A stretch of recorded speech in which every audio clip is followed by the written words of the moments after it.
Hi, welcome back. Thank you so much for being so patient with me these past few weeks. I know it's taken me forever. Not that anyone's saying anything, but it's like, but I want you to know that I'm here now. Welcome to part 2 of me working on this coming of age romantic dramedy. I'm having so much fun with this, and it really is sparking so much joy and excitement, and I really love it, and I love these characters, and I'm having so much fun, and I'm really also so glad that you're also enjoying this. If you are watching this and you're stumbling across this video for the first time in your life, I really encourage you to go watch the first part, just so you're like in the know about the plot lines and the characters. I also realize that is a 40-minute video, I think, probably even more, I don't even know, but it is a long video, as is this one, but that is a lot of your time and you don't have to. Just know that you might be a little confused if you're watching this and you don't know who these people are. For folks who have already watched part 1, and also if you're joining us for funsies, I will try to do my best to give a quick synopsis of things that we've already created together, and then I will pass you off to past Michaela to get to the writing and the updates. We are working on a queer romantic coming-of-age dramedy. Our main character, her name is Noah Fung. We follow her journey through 10th grade. However, she has just lost her father to a battle of cancer, and it's been very tough on her, and this grief has been really hard. And in tandem, her relationship with her mother is also very difficult at this time, and that the two of them have a cultural and traditional gap that doesn't really bode well in communication. The two of them have a really tough time through this journey of grief together, and also at the same time, Noah is falling in love for the first time with our love interest, and her name is Cassidy Walker. And Cassidy has a story of her own that we're going to explore in this episode. Okay. Their love story is very beautiful, and I'm excited to work on that, and I'm excited to dive more into the scenes of Noah and her mother. But I think for the sake of time and the sake of not boring you, I think that's all I'll say for now. And also, really quickly, I will provide a quick content warning. I talk about grief and loss a lot in this video and just in this series in general.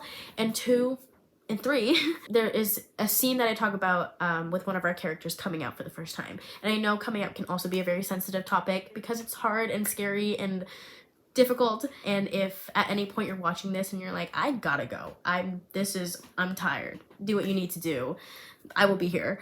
Anyway, I think that's all I had to say. I hope you enjoy the rest of this video. I hope past Michaela takes good care of you. Have a wonderful rest of your day whenever you're watching this, and I will see you as soon as I can. Okay, bye!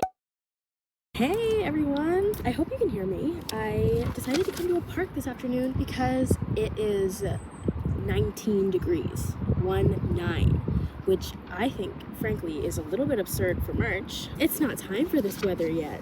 But what do I know about climate justice? I'm just a little girl. I thought I would come to the park and write. I found myself a little area where there's nobody around. There's a little duck pond behind me. Feeling super excited about this story, and it seems like so are you guys, which is so nice. And I'm so excited to keep writing and to keep developing this story. I am sitting directly on geese poop, and you know what? It really is okay. It's a rite of passage. I don't actually have a plan on what I'm gonna write right now, which is silly because that's what I said I was gonna do on my walk here. I think I'm gonna sit and I'm gonna brainstorm because I know that I have some scenes that I would like to work on ideally. What I'm gonna do is I'm just gonna start writing, and then I'll check in with you when I'm done that.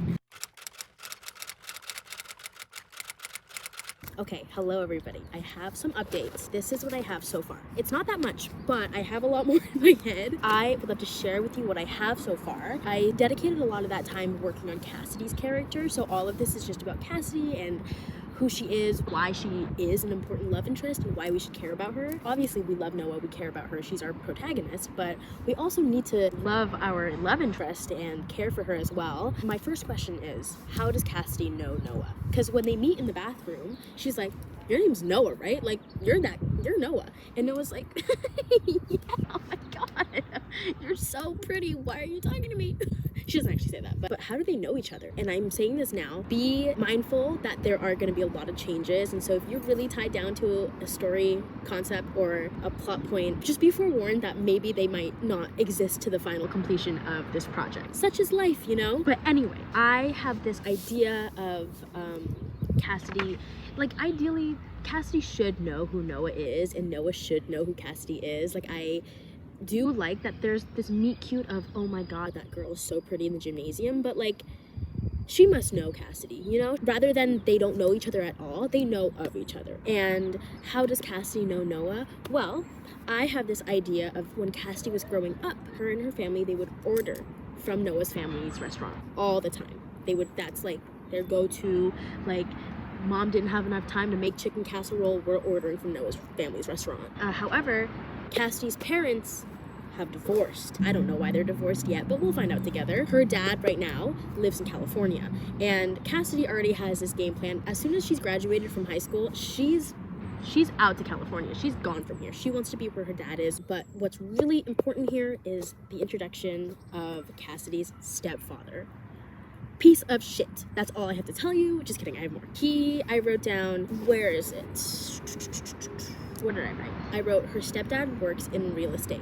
Exclamation point, exclamation point, exclamation point. And here's, not only do we not like him as a person, period, this is a white, successful businessman working in real estate in the Toronto housing market. And like, he's like the type of guy that, like, you know, that in college he was in a frat and he like never grew out of that phase. And Cassidy hates him. She hates him. Let me tell you why we don't like him plot-wise now. Because we already don't like him as a regular man. Because he works in real estate and he's like up there in real estate. He's the type of businessman to really hit people where they're most vulnerable. Guess who's really vulnerable at the moment? Noah and her mother. I also wrote down, which I will underline here for the importance, I wrote down bringing up the theme and the notion of gentrification. And if you don't know what that means, that is totally no problem. I'll give you a quick spark notes, but feel free to research more on gentrification. It's very interesting and quite a problem. In urban cities, in places that are economically poor, wealthy and middle class people will kind of bulldoze that area, literally and metaphorically bulldoze that area and renovate and build new homes or build new shops, but it just displaces the entire community, because that's a community rooted in such culture and history and stories. And I'm getting very passionate about this. It's a very serious topic, but this happens everywhere all the time. And specifically, why it matters to me a lot is because it happens in Chinatown all the time. In all Chinatowns across North America, they are getting smaller and smaller and smaller because they're getting gentrified.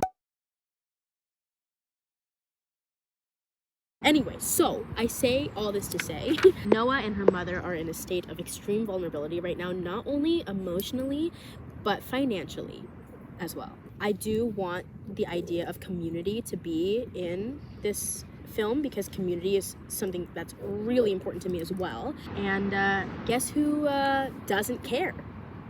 Cassidy's stepdad. And guess who wants to buy the restaurant?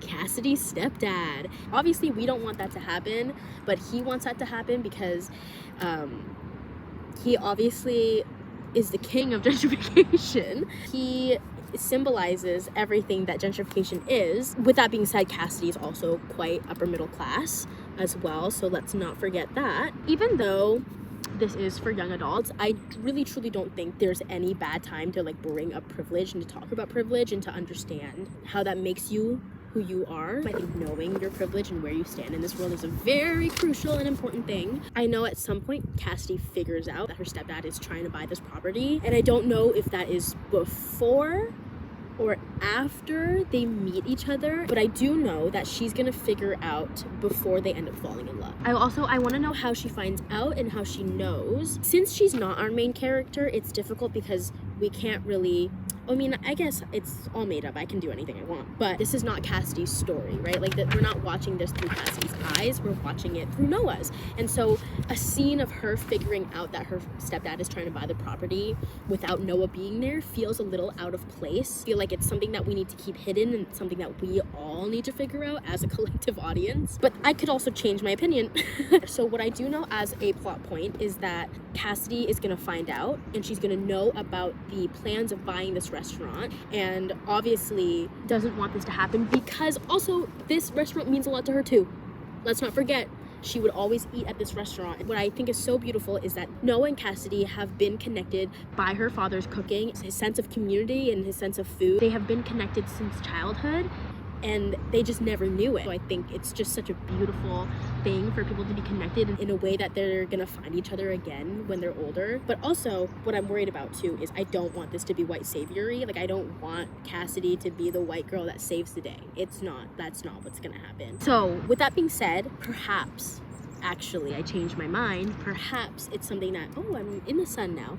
Perhaps it's something that they discover together, you know? And it becomes this like thing of like saving the restaurant. I don't know. The more I talk about this, the more plot holes I have. But like, that's okay, you know? Like, I will figure this out. Maybe what if Noah's mother has been having like financial issues? Let's say that. Okay. And this idea of betrayal kind of just all falling onto Noah's shoulders, where we find out that maybe mom knows about this potential deal and knows that there's a buyer that's interested in the property. And Cassidy also knows that her stepdad is interested in the property, but nobody's telling Noah, and Noah's mom obviously isn't gonna tell Noah about the financial issues that they're having at the restaurant, and Cassidy knows about her stepdad trying to buy the property, but how does Cassidy tell Noah? And how do you break that news to her? And so Cassidy's been trying to figure out how to tell Noah, and every single time that she tries to tell her, there's something that interrupts them, or she's unable to do it until Noah finds out. And so not only is this betrayal from Cassidy, it's betrayal from her mother as well. And her mom obviously didn't tell Noah because she was like, I don't want you to worry. I don't want you to worry about these things. This is not your job. This is my job as your mother. But Noah, because this whole movie has been feeling really frustrated at the lack of communication from her mother and the lack of receiving love in the way that she needs to receive love, she's not having any of this. She's not having this at all. Like, this girl is on emotional shutdown at the moment. In turn, with Cassidy, who she's fallen in love with, deep, deep love, is so unbelievably hurt by this and cannot fathom where forgiveness could even play a part right now in this anger. I think it could be very explosive, and I think it could be very epic in like a narrative way, and not poor Noah, not epic for Noah. Right now, for Cassidy, we know her parents. Oh, what the fuck was that? Hello? We know Cassidy's parents are divorced. Dad lives in California. She's out of here by the time she graduates, lives at home with her stepdad and her mother, who I'm picturing also a mother being like obnoxious, annoying. And maybe that's too cliche, but like, I have always had a dream. I've had a dream for me to have a white mom in a book, and for her to be vegan, and for her to have 2 dogs, like little annoying yapping dogs, and to name them Tofu and Tempeh. So I really think that she has to live here. And if she doesn't work out, then she doesn't work out. But mom is Lululemon lover, vegan, 2 dogs, Tofu, and Tempeh. And I just think that's like fucking hilarious, you know? Like, I kind of need that. Giving girl boss, but like white feminist girl boss, you know the ones. That's kind of all I have right now, and I also kind of want to go home now. I'm honestly very thrilled with this because I genuinely had no idea what I was gonna write until I started writing. And I'm happy with what I have. Anyway, thank you so much always for being here. Thank you so much for listening to me. I genuinely mean that so much because I was born with a lot of energy to speak, and sometimes it can be much, but this is a great outlet for me to just start yapping. Goodbye. Oh, what's up everybody from my favorite spot in the house. I am here because I have some updates to share with everybody. Okay, well, that doesn't look as impressive. Last night I just felt really excited about this scene I had in my head, so I wrote it down. And I know we just talked about Cassidy, but I am gonna shift gears really quick. I want to shift gears really quickly and go back to Noah. I was really thinking about this big cathartic moment because I think that's just what's on my mind, and that conversation is such an important one to have, and I feel like I'm putting this like invisible pressure on myself to really make it good, but if I keep doing that, then it's just gonna be bad. And so I've relieved myself of that, and I told myself that whenever I get an idea for how this complicated outburst is gonna look, it'll just come to me. And when you let it sit, it'll marinate, you know? That was kind of bars. I also, before I get into this, I also recognize that these video series are not really following like a typical story structure. I recognize that. I'm not really doing a good job of explaining the plot from beginning to end, mostly because when I tell you that we really are doing this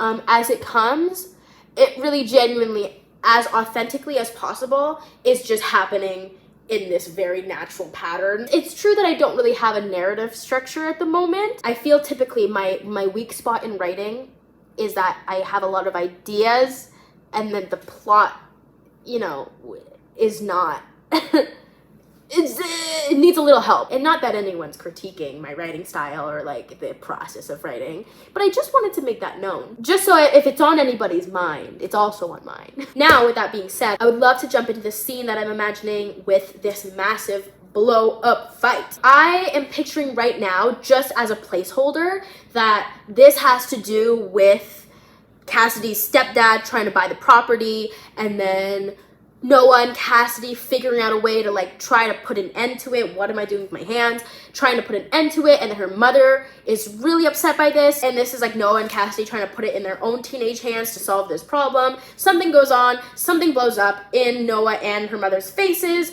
and Noah's mother is just extremely disappointed in her daughter. Just very like, I am so upset with you right now, and I cannot even talk to you. I'm so upset. Noah is a character that wants to be heard and wants to be listened to specifically from her mother. And during this explosion of feelings, this is something that Noah's begging her mother for. And so I wrote, okay, thoughts on scene. Noah, in capital letters, pleading with her mother. And in quotations I wrote, can you please just let me talk? Please. Again, not quite sure what leads up to this, but it's obviously going to be something about Noah not showing up for her mother and her mother being disappointed by that, but also her mother's hasn't shown up for Noah the way that she needs her mother to show up in. But at this point, it really is that breaking point that they have reached. And all of this pressure that's been building up for months. I have this vision of them just coming home after a really long night, turning only the lights they need on in the apartment, and her mom's kind of just like on autopilot, and Noah's walking with her through the house, and Noah is literally like begging her mother, please, like, please listen to me. And not only is she begging her mother to be like, I can explain, like, if you would just let me talk, if you would just listen to me. Her mother is just like, I can't do this right now. I can't do this right now. Like, no, I can't do this. Like, her mom's like speaking to nobody, but speaking to like out loud. And it's like that frustrating thing when your like mother speaks to herself and you're trying to speak to your mother. And it's that feeling of like your mother, or sorry, not to just say it's a mother. I only said it was a mother because of Noah, but a guardian or a parent just goes, oh, nobody helps me around the house. And you're just like, just ask me, I'll help you. It's like that same feeling, obviously different circumstances and completely different like meaning here, but it's that same annoyance of like, oh my God, I can't do this. And Noah at this point, I wrote down, Noah says, Mama, please, I'm begging you. The please is underlined, please. And it's strained. It's like this guttural, like desperate, like aching, like what do I have to do for a mother to listen to her daughter? At this point, what do I need? And I wrote, she's like grabbing at her shoulders, and it's like she's crawling out of her skin because at this point of massive defeat of like, just let me talk, just please listen to me. And I just have this vision of Noah just imploding. I wrote this singular line on my laptop on this document that is strictly only for Noah and Cassidy. And I have also a bunch of other scenes in here that I'd love to share with you too. And this entire time, this pressure is building and building and building and building.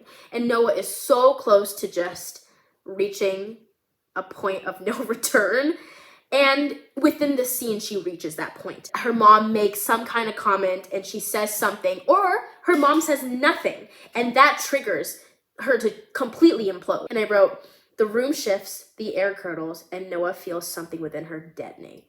And just bam, explosion everywhere. Words come flying out of her mouth, and she is just relentlessly upset.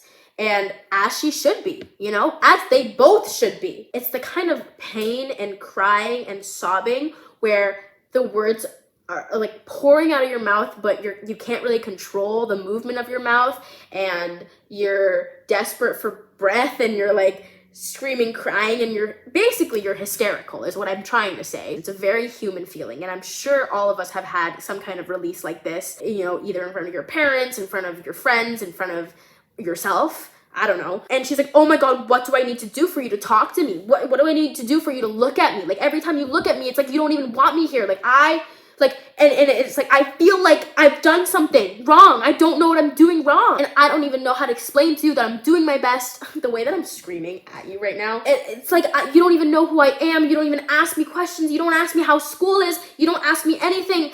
I don't know. And like, it feels like you don't even care. And then it shifts when she says, it's like you don't even care. It's like you don't even care that I'm here. It's like you don't care. All you care about is a stupid restaurant.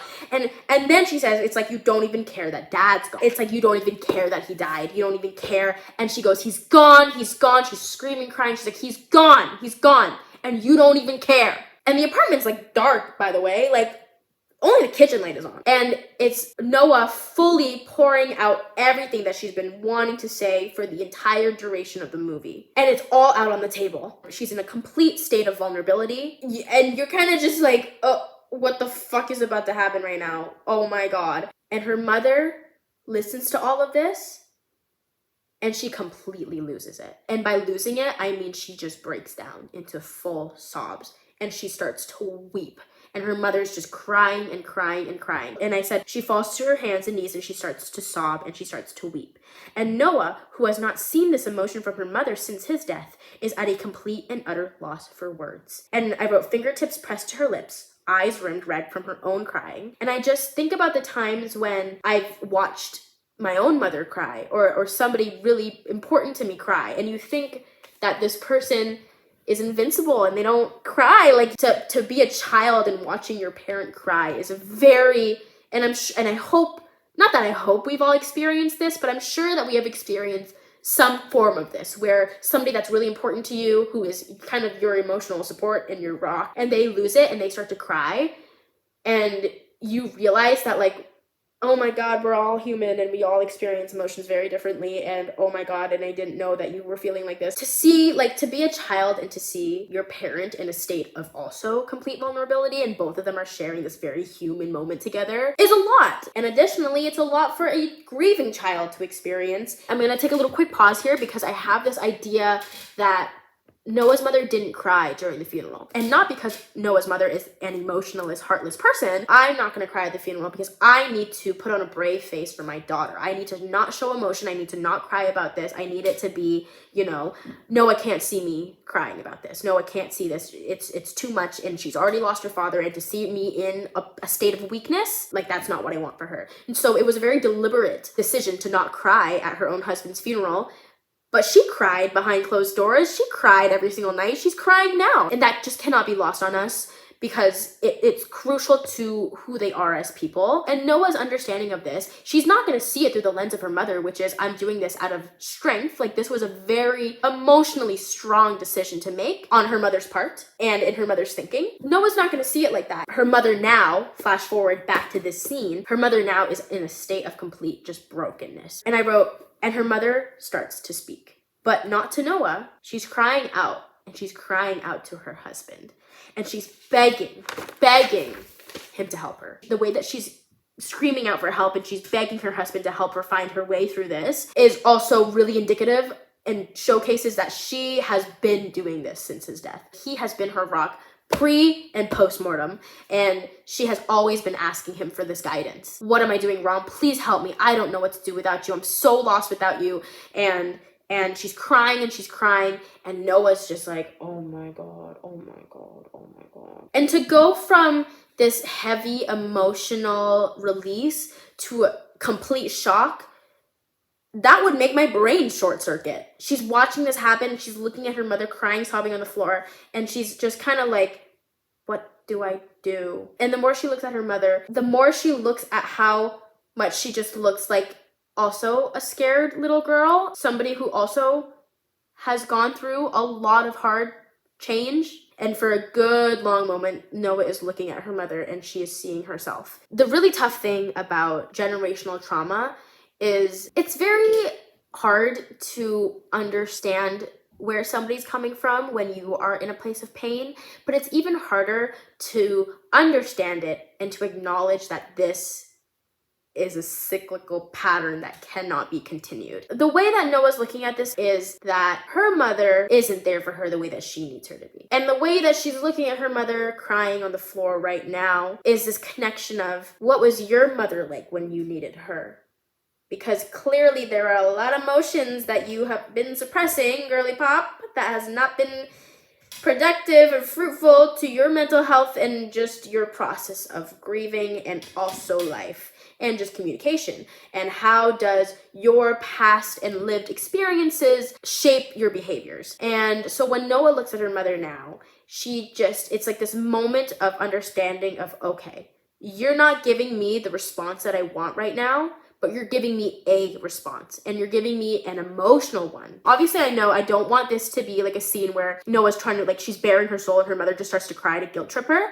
I think her crying is really, really critical and crucial and needed to happen in order for a bigger conversation to be had at a later date. It has everything to do with how Noah chooses to react to this. People will experience loss and people choose to experience it different ways. You know, a lot of people look at life as like people die and we move on. I think Noah's mother has really embodied that, and I feel like the grief and loss that she's experienced in her life was very much under the table. But when it happens to somebody who's extremely important to you, aka your husband, to suppress that is, I feel, as somebody with no husband, I just feel like that is probably not the best way to go about it, especially with your grieving daughter. Noah sees this and she sees her mother crying there, and she reaches for her mother the way that a mother would reach for a crying child. Kneels down, she grabs her mother's hands, and they embrace each other. But it's this like desperate grabbing at the skin, pulling at the clothes. It's like this desperate need to feel close and to be with somebody who really, at the end of the day, truly understands the loss that they're both going through. And it's this connection that they've needed the whole time. Sure, it manifested in a way that both of them needed this very cathartic release to happen in order for them to connect, but it happened nonetheless, and hopefully it will open doors for a bigger conversation. But during this hug and during this very deep embrace, her mother is like cradling her daughter's hair and holding her, and she's shaking, and they're both crying, and her mother's just saying like, my baby, my baby, my baby, like my Noah, my Noah. And yeah, so I have that. Although there's not much dialogue here, I think that the words leading up to this explosion will be quite powerful. But that's very much all I wrote for that specific big scene. And I like it, don't get me wrong, I do enjoy it because I've definitely clearly put a lot of thought into it, but I do want it to be flexible. Like if I want to change some things for the sake of making things more understandable depending on what they decide to say to each other, but the gist of it is both of them are learning from each other. Anyway, so that was that big scene. I did write a little bit more about Noah and Cassidy that I'm super happy to share quickly before I go. This is a 53-minute clip. I don't know why I do this to myself. Very, very quickly, I wrote down new idea / scene / a description of Noah and Cassidy's love / word dump, LMAO. When I think of Noah being in love with Cassidy, this is such a topic jump. When I think of Noah being in love with Cassidy, and I wrote down in capital letters, bewilderment. Just like this, oh my God sensation. Full body awareness from her fingertips to her toes. This is what it's like to fall in love. She's so acutely aware of it. She thinks about those cringy moments in movies when people fall in love, and she thinks, damn, okay, people were onto something when they tell you it's all for love. Everything is all for love. All of it. That's all I have really there. It's very minute, very small, but a little bit of Noah and Cassidy content for anybody who's been in a drought. The love they feel for each other is obviously very sweet and young and beautiful, but it's this like when you fall in love for the first time and you're just like, whoa, boom, boom. You're like, whoa. And like it truly is like one of the most magical feelings in the world. And she feels it in every part of her body. And it's just like it overcomes her. And it's like, wow, damn, no, people were onto something when they said this. When people said it's all for love, it's all for love. And love in every form. A girl and a girl, a mother and her daughter, a daughter and her late father, you know, like it's everywhere. It's everywhere, everything all at once. Here's my little side tangent before I let you go, is just, I really, truly believe if we prioritized love and we took care of each other and not just like family and not just like romantic sense, but in a community sense of if we really truly just took care of people and prioritized love and compassion and empathy in this world the way that we prioritize control and power and money and like all these other things, I just truly believe our world would look very different than what it looks like right now. Oh, and while I still have you here, I feel very lucky and very grateful for anybody who watched or left a comment on the previous part. That is so nice. That is so kind. Thank you so much for saying that. That means the world to me, and I'm just so glad that you enjoyed it. I really, truly, when I say that I'm not sure where this is gonna go, or I don't even know the rest of the plot of the movie right now, I really don't. I have no idea. I have so much excitement and hope for it, and you know, those two things are the only things that you really need for this. Anyway, I feel so grateful, and I also am just so lucky to be in a position where I can sit down and write. Like, that's crazy. That's awesome. That's privilege. Hey, thanks a bunch. Anyway, see you when I next see you. Bye! Welcome back to my bedroom. Things maybe have changed since last time you were in here? I don't know. I know that's new for you. This is my lamp that I turned into a flower. Oh, okay, one second. Maybe let me turn it off first. My friend Taylin sent me a reel. And the reel was a video of a woman who had this lamp from IKEA, and she turned it into a flower. And I was just very heavily inspired. So I also did that. Anyway, so that's new. And I'll put the reel somewhere so you can watch it too. It was very cool, very easy to follow. Anyway, that's not what you're here for. You're here for updates. I would love to share some behind the scenes info about Cassidy. I wanted to work on her character a little bit more because I wanted to spend some time thinking about her backstory and thinking about her character and thinking about why she is the way she is. And I think maybe I said this earlier in the video where she's closeted and doesn't really know what to do about it. As a little writing exercise and just to propel myself into thinking about Cassidy's character, I just sat and I wrote whatever would come to mind, and it was honestly very great because I introduced a new character that I'm very excited to introduce you guys to. His name is Finn, and Finn is Cassidy's boyfriend. Don't worry, everybody, it'll be okay. And to make things better, we actually do like Finn. Finn is not a bad person, and we enjoy his presence. And he exists in this little scene that I created for them that I'm excited to share with you guys now. But some context is Cassidy is closeted, and this scene is her coming to terms with being a lesbian. And this is a scene where she comes out for the first time ever to somebody else. And that somebody else is her boyfriend, Finn. So my plan is I'm just gonna read what I have, and then I'll pause and provide context if need be, which probably will happen. I'll just start yapping, and then we'll go from there. Okay, my first sentence that I wrote down was Cassidy's heart hurts. It's been hurting for months. She knows exactly why, but it's not like she can waltz up to the local cardiologist and tell her that she broke up with her boyfriend because she discovered she's gay. There's no prescription for an aching heart like that. And so now we have, in quotation marks, this is her mother speaking. The vegan Lululemon lover with tofu and tempeh as her dogs. Finn was such a sweet boy. I just don't understand why you ended things with him when there was nothing wrong. And Cassie wants to rip her hair out because she's closeted and she can't talk to her mom about this. What we learn about Cassidy is that she has this perfect picture life on the outside. Therefore, she must have this perfect picture life on the inside too. And it's not her that wants this life. It's her mother and stepdad that they really are all about image. And Cassidy doesn't really care for that, but because she was brought up in that way, she can understand that her being a lesbian would be completely detrimental to the image that her parents have been trying to create. She knows that coming out to her mother, and let's not even talk about the stepdad right now, but coming out to her mother, it wouldn't be really good for her at the moment. And so Cassidy wants to pull and rip her hair out. It feels like there are ants crawling underneath her skin, and she's looking at her mother and she's chewing on the inside of her cheek, and she's thinking in her head, ask me if I'm okay.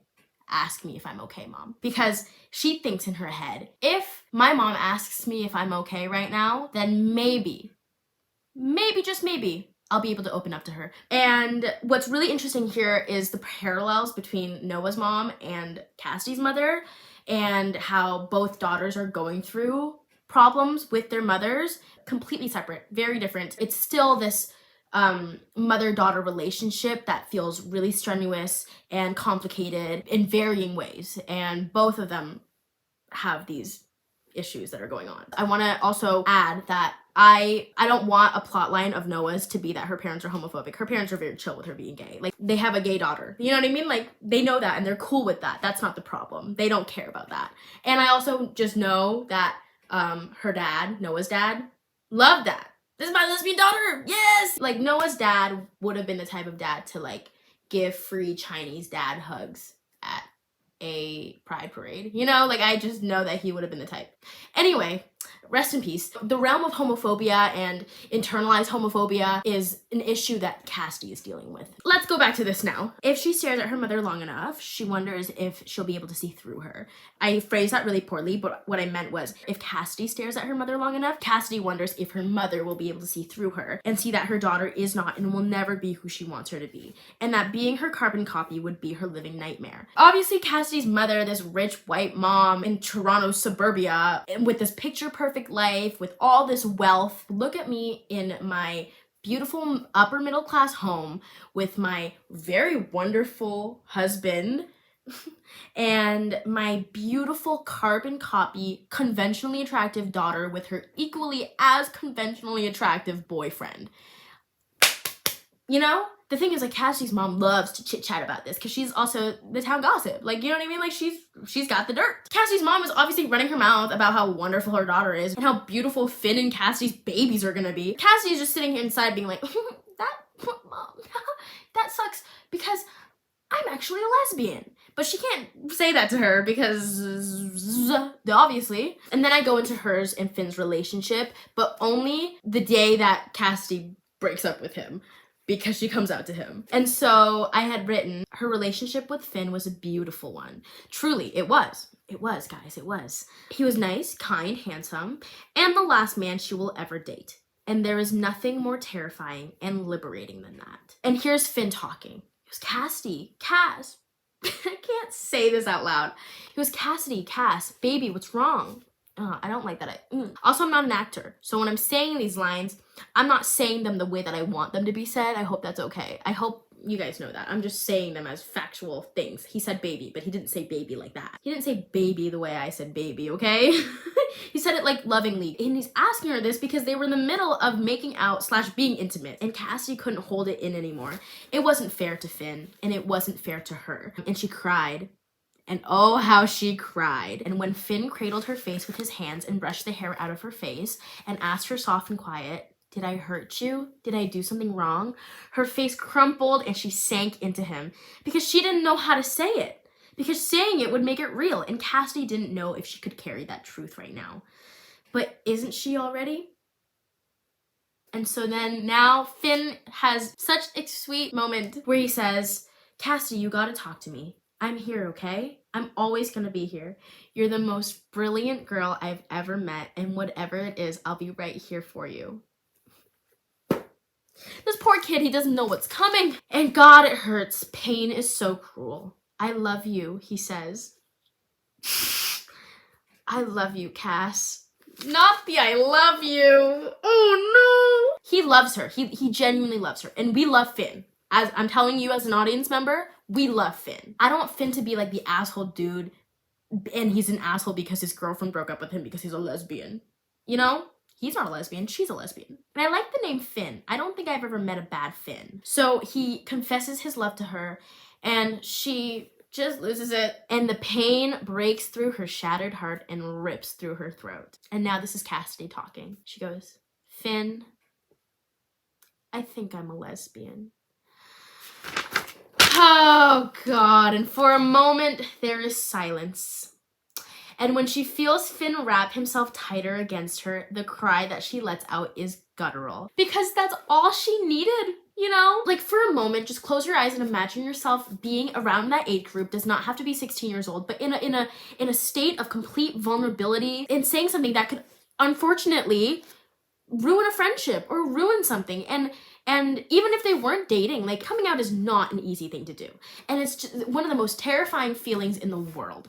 And to put yourself in Cassidy's shoes when it's amplified so heavily with the knowledge of her family and the knowledge that she has of this fear of, I'm not going to be supported by this and I'm going to me being a lesbian would be such a bad look for my family, would be such a bad look for my mom and my asshole stepdad that I don't really care about, but really truly like my mom is gonna hate that. Thinking about all these things that would happen for if she were to be who she was. Because I can't obviously speak for every queer person on this planet, but I can speak for Cassidy and I can speak for myself. And I just know that like this is how she feels. And she says this open, honest truth. She's terrified to say it out loud. And the first person she says it to is her boyfriend. Like, good work. And Finn, sweetheart angel of this planet Earth. Honestly, what he's doing is the bare minimum though. So let's also keep that in mind, Michaela. He's saying, it's okay, it's okay, it's okay. Cassidy, it's okay. I have you, I got you. And then he starts to cry. And then Cassidy goes, I'm sorry. She mutters into his chest, I'm sorry, I'm so sorry. And Finn pulls her close and kisses the top of her head. It's not about me right now, he tells her. It's not about me. And when the tears dry and their eyes are raw and rimmed red, Finn says, well, this is great news to the lesbians of the world. And Cassidy laughs and wipes the snot with her sleeve. And she says, Finn, I think we should break up. And they both laugh at that. And so that's a little bit about Cassidy's backstory and her queerness and her journey through this queerness right now. This is not gonna be in the movie. This is just like some behind the scenes for me as the creator to like know a little bit more about her story, which is really cool. And I'm like really happy that I get to share this too, even if it's not gonna be in the screenplay itself. It's good to know that this is her experience. And so with that being said, Finn is gonna be an important character in this movie. He is going to be part of the circle of friends that will be created once Cassidy and Noah kind of get together. And I'm really excited because I just love making up new characters, and I think her having a boyfriend and having that person as support is really, really good. But also, I'm really excited for his character to have tension with Noah, not in a way that's like, you stole my girlfriend, but in a way that's like, I know your girlfriend more than you know your girlfriend right now because I used to date her and I am still friends with her. It becomes this competitive protectiveness that I'm really excited to explore because everyone's doing everything out of the goodness of their heart, but the potential for there to be a lot of tension is there, and I see it, and I can't wait to play around with that. So I wanted to add that about Cassie. And in the time that I'm filming this, it's Wednesday, March 27th. I have written a lot more. I have a lot more to share, but I do know that this video is already gonna be really long, and I don't want to keep people waiting. I'm not trying to like backlog all my shit. I'm having so much fun with this, but I feel like I need to be a little bit more on top of when I'm setting aside time to really edit these things, because I'm writing all the time, don't get me wrong, but the other part of it just, I don't realize how much time it takes up until I do it, and I'm like, oh my god, it's been weeks. With that being said, I have a lot more to share, but you'll see that hopefully soon, and I want it to be soon, and I'm very sorry that it's not. At the end of the day, I'm just one girl. It's a one-girl show here. I will do my best to figure out a better schedule because I really enjoy this, and it's a really fun passion project. Oh, hey. You can say hi to the people. Anyway, Coco's home, so I have to go. Because I'm gonna hang out with her, obviously. But I'll talk to you later, bye. Hi, what's up? I'm back just to say really quickly, because I feel like we tapered off very quickly at the end there, but I didn't mean to without saying goodbye first. Goodbye. I feel like I need to have some kind of a schedule if I want to take this project seriously, so that I just stay accountable and I stay like a little bit disciplined about this project because I care about it and really like it. And so with that being said, that's my own thing. That has nothing to do with you guys. That's just me speaking out loud about things that I kind of need to be doing. And also, while I'm still talking about this, I also am so appreciative of people who are enjoying this so far. It just makes me feel like I'm like, okay, this is a story that people are enjoying, and it's not just me like saying like, oh, I'd like it. I'm just so grateful for your time and your patience with me, and just while I figure this shit out, like I don't know what I'm doing. It's really nice to know that the story is being well received and people feel like it's a story that's worth being told. And it just means a lot to me, and these characters mean a lot to me, and I'm really glad that you also feel that. I feel like I'm also gonna end the video here. I feel like that's a lot of content that you've just watched and digested. Thank you so much for being here and listening to me talk all the time. And I'm gonna say this now, just in case, I love working on this project. I also am just writing other shit on the side. And so if I feel like I want to just do like a fun little writing exercise that has nothing to do with this movie, I might do that too. Anyway, so just to keep you in the know, maybe if I feel so inclined to work on a project that has nothing to do with this movie and make a video about it, I might do that too. Anyway, I'm done speaking. Take care of yourselves. Take care of other people. Goodbye!